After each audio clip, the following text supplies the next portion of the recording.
alert from 24-hour News 8. Breaking now at 6 o'clock, we have confirmed that this man is in the Kent County Jail for a violent attack of an 85-year-old woman in her home in Grandville. And tonight we are learning that this isn't the first time that he has attacked a woman. In fact, he killed a woman before.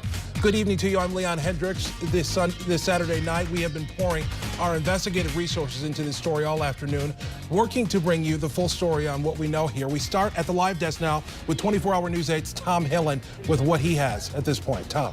Leon, 50-year-old Sean Jarrett is being held in the Kent County Jail tonight and facing a first-degree criminal sexual conduct charge as well as a home invasion charge. Grandville police say with the help of other agencies, they were able to arrest Jarrett last night. On Thursday morning, police were called to the 3700 block of Prairie Street in Grandville, where police said a stranger came to the back door of an 85-year-old woman's home and tricked her into letting him inside. That is when Jarrett allegedly attacked her and stole an unknown amount of money before taking off on a bike. When we ran Jarrett's background here in Michigan, it turned up clean, but we kept digging, and what we found out is troubling. This isn't the first time he has been involved in brutal attacks on women. This afternoon, I spoke with the former district attorney of Mercer County, Pennsylvania. He tells me back in 1982, Jarrett broke into a 64-year-old woman's home in Farrell, Pennsylvania, and strangled her to death and raped her. About 2 months later, he rode his bike to the town just north of there called Sharon, where he went knocking on doors trying to get people to let them into their homes. Eventually, a 58-year-old woman did. He would leave that home only to come back later, break in, and try to strangle her. But her daughter was there and stopped the attack. Police were able to arrest Jarrett that day back in 1982, and while he was in prison, he pled guilty to the murder of the 64-year-old woman.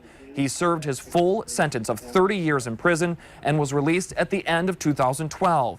Again, I spoke with the former Mercer County, Pennsylvania DA on the phone this afternoon.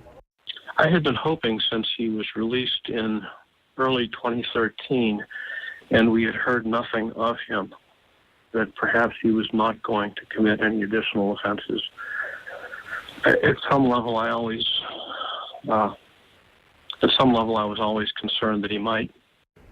Tonight, we are working to get in contact with the Grandville Police Department to see how they connected Jarrett to this attack in Grandville. Live in the newsroom, Tom Hillen, 24-hour News 8. Okay, Tom, we know you'll stay on top of it. Thank you, Tom. Now, when Jarrett was released from prison on December 31st of 2012, he moved in with his parents down in Ohio. At that time, our sister station in Youngstown went to the neighborhood where he was moving, and there were some major concerns that a killer was moving in next door. Here's a portion of their report. Everybody does deserve, I guess, a second chance.